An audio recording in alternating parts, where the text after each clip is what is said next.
Hello, hello. Welcome back to English Extras. I'm Jean. I'm an English teacher and a content creator, and today I have a very special guest with me, Jesus. Welcome to English Extras. This has been a long time coming. I am so glad to finally get you on the podcast. Yes, I absolutely echo the sentiments. It has been a long time in the making, but finally we've found a good time that works for both of us. And here I am, happy to be here. So, you are an accent coach, specifically for the American accent.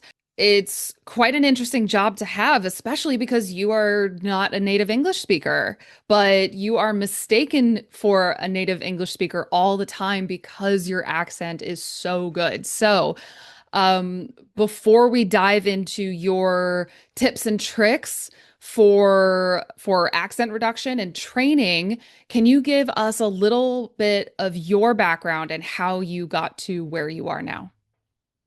So, the very short version of the story is that I've been learning this language in one way or another for more than 20 years. I like to say that it all started when I was 14 years old. And that's because at the time, that was the first time that I had a chance to do or go to one of these independent language schools in addition to my regular schooling. I think it makes sense to start there because it's a very clear starting point. What I learned going through my regular curriculum was forgettable, as is the case for most people.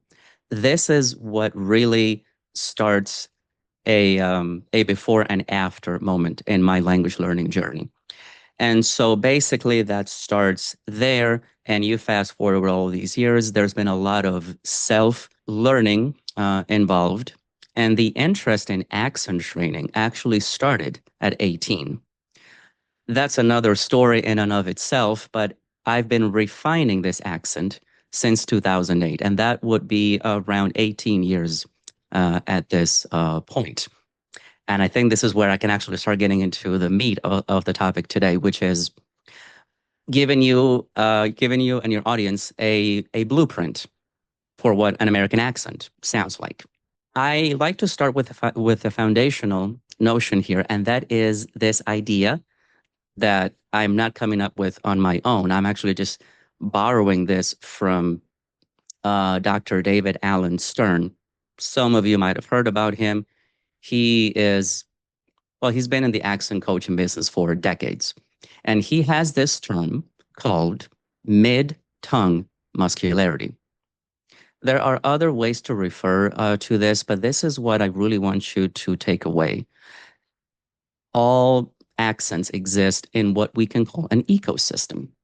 And for a general or standard American accent, this means that mid-tongue muscularity, also sometimes referred to as resonance.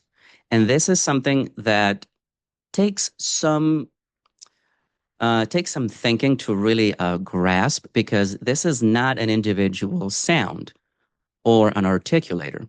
This is broad. This is where all these sounds are existing or coexisting and interacting with one another. And the idea is that in most American accents, we get the vocal energy from somewhere in the middle of your vocal tract. I always like to think of it as coming from here. And also, it has a very open and relaxed feeling. It's kind of deep as well. One way that you can start to get a sense for this is by looking at two things. The first one is the way that we articulate, or one of the ways that we articulate the L sound in English. A lot of your audience, I'm sure, and you yourself, know about the dark L label. It's a way to simplify something that gets very technical when you go into phonology, which is a velarized L sound. That means that the L sound, in addition to the point of articulation right there in the gum ridge, the alveolar articulatory point, there's also something called co-articulation. Basically, the back of your tongue is raised a little bit around here, and that creates that distinctive L sound. It is very different from a simple alveolar L sound, which is what you would get in Spanish, for instance. So that's one way to begin exploring that mid-tongue muscularity. Another one is to remember that relaxing your lips also gives you a sense for that resonance or ecosystem. If you pay attention to most American English speakers, there isn't a whole lot of mouth movement, lip movement when speech is being produced. And you can actually get away with, kind of lazy lips. And that actually, in fact, gives you a much clearer and believable American accent. That's as far as the ecosystem is concerned. This is a little bit nebulous, and I get it. It is. I'm still trying to find ways to also, articulate this and present it to people. But I think that those 2 points go a long way in giving you a basic understanding. What I will say from this point on is actually much more, in line with the majority of advice out there on YouTube and other sources. So it'll be a lot easier to understand.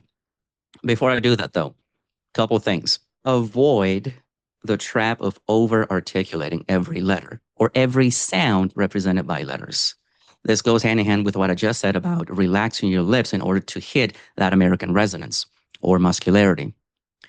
And also, going with this, you get the fact that native clarity or native-like clarity comes from reduction and rhythm, not effort. So with that out of the way, let's get into very actionable things that you can start doing today to develop your American accent. The first one is the schwa sound. You've heard this a million times, and there's virtually an endless number of videos out there exploring or explaining this, so I don't really have to get into much detail here. Just remember this. Every word that has 2 or more syllables has 1 or more that are unstressed. And so every vowel letter can become the schwa sound, which is the sound of an unstressed syllable. And so you get words such as amazing. We have the same A letter in the spelling. However, the pronunciation is very different when you compare that first and the second syllable, which is where the stress goes. Amazing.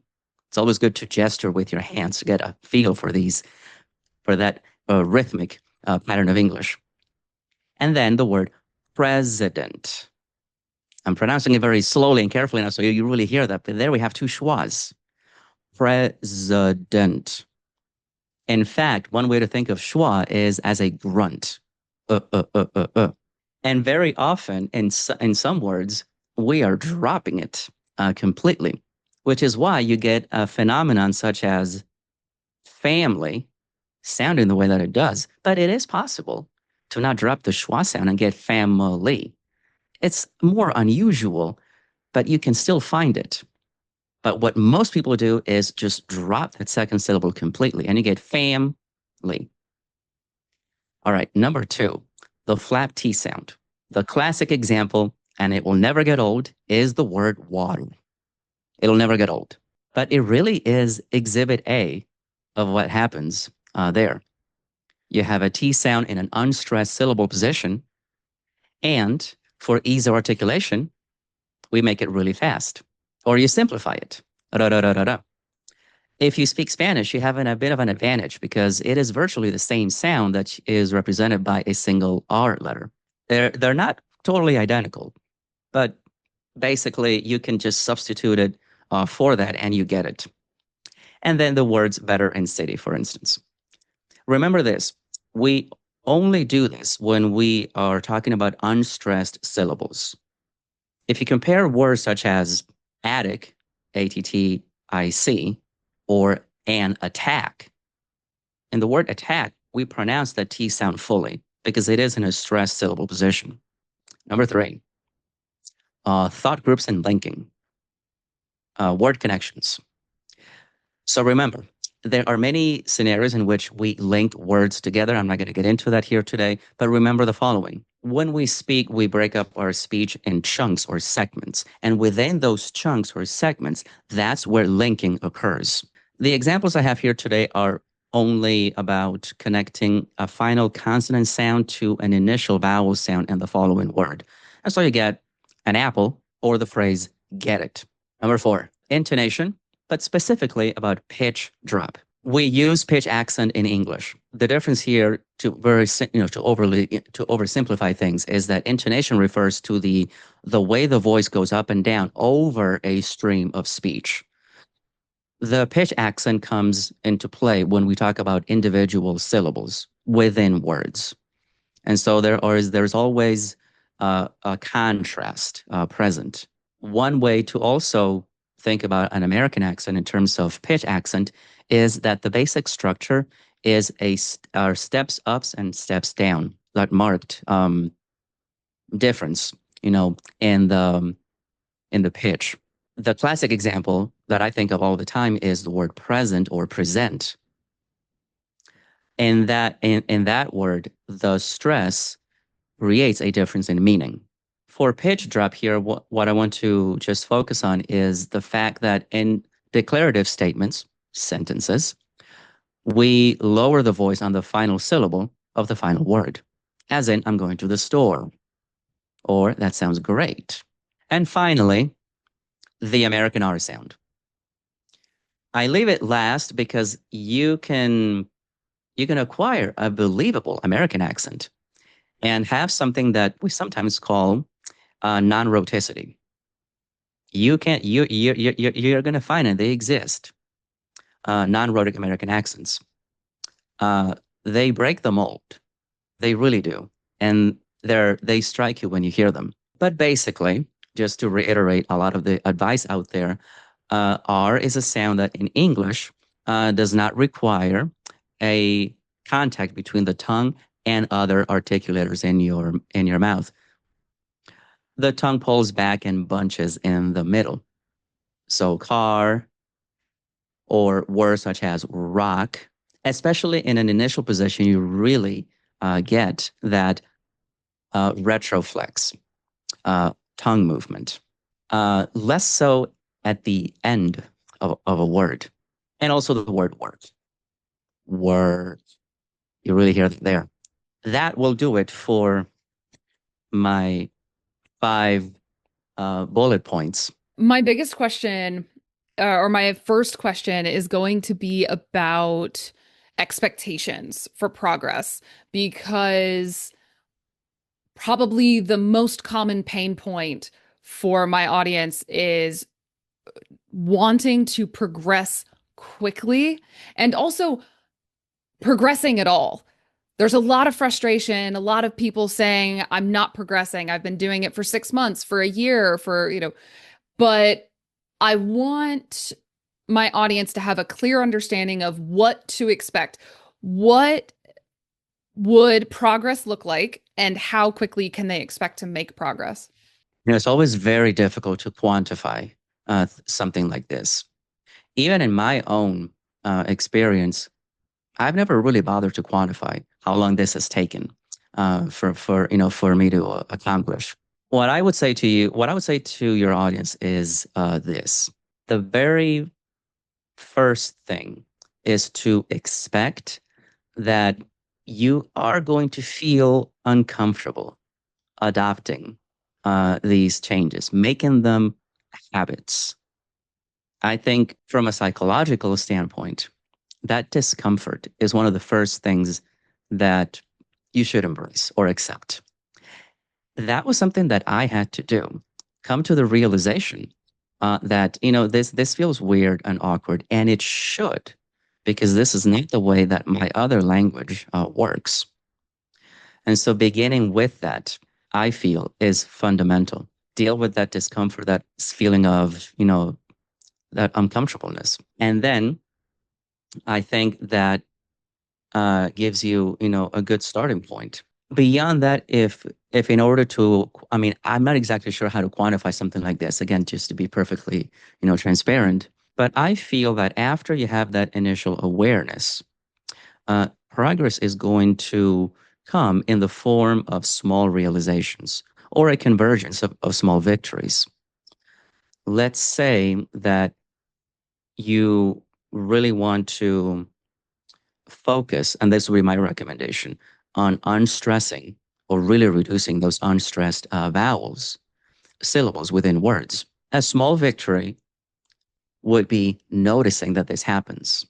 Begin with that. Notice that this happens. Then you can set aside as much time as you need or want to drill it. Once you are aware that syllables are reduced, in my experience, it comes down to drilling. And that is just simply the way that it is. And it is, you know, it can get it can get boring and monotonous. And I get it. It happens. But the formation of the new habit will not come about in any other way. You can do things.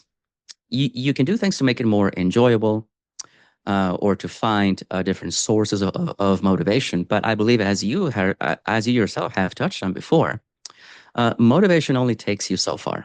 You need consistency in order to do something like this. That's what I would say there. The quantification is going to be completely up to you and to your individual circumstances.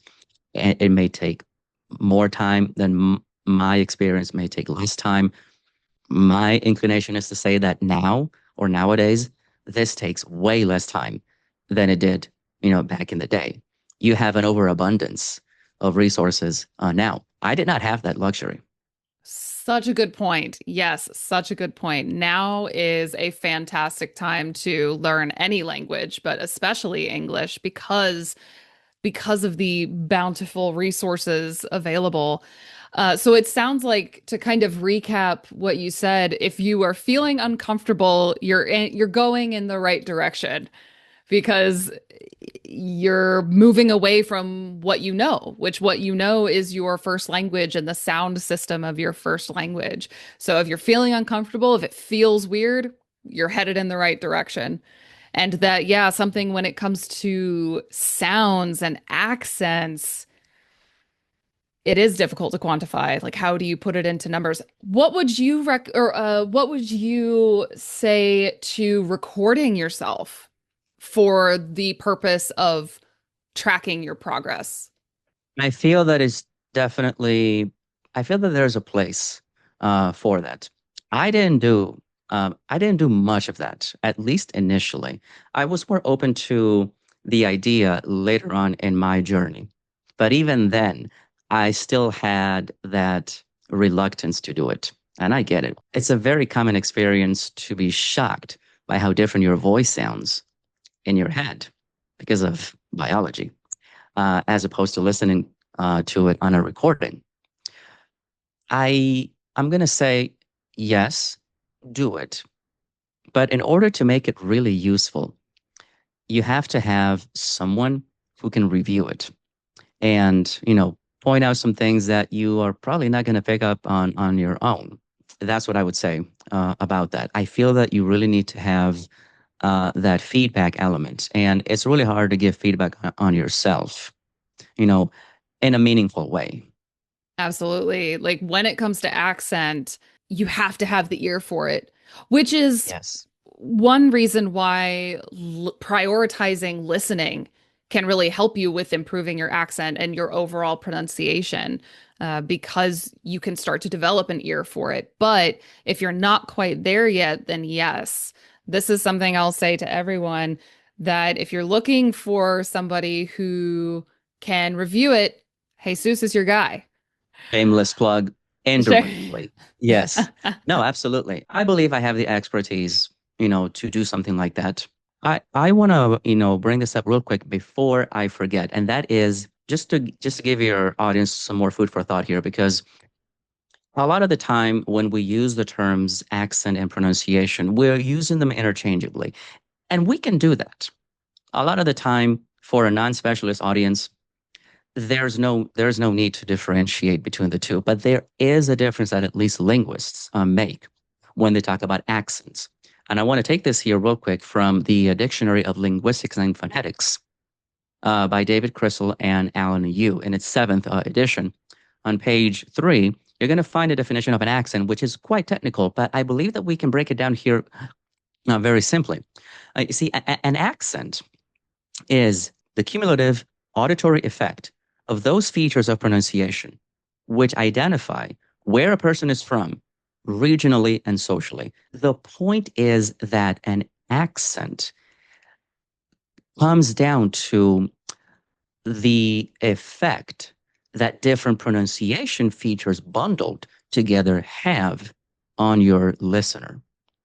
And this is why a lot of the time the advice focuses on pronunciation refinement and not accent refinement. The bottom line here is that accents are markers of identity, but they come as a result of smaller features converging and presenting, a past history.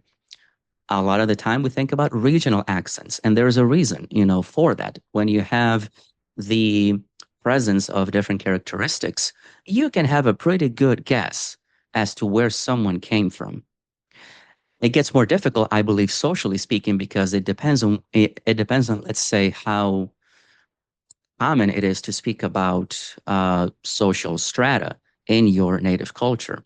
I don't think that there's a whole lot of that here in the U.S., but in other places, you really get a marked difference between, let's say, working class accents, maybe white collar accents as opposed to blue collar accents.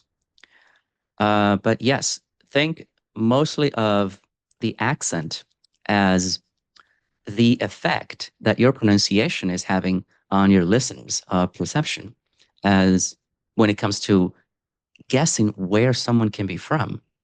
So I want to leave you, with that too. Do you have to aim for a perfect accent? Not necessarily, unless you really wanted to attain it.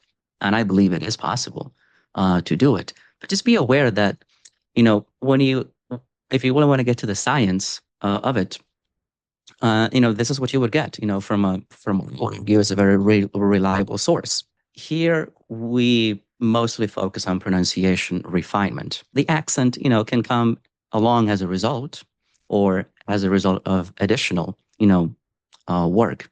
Fantastic. That is such a great point to end on, this difference between pronunciation and accent.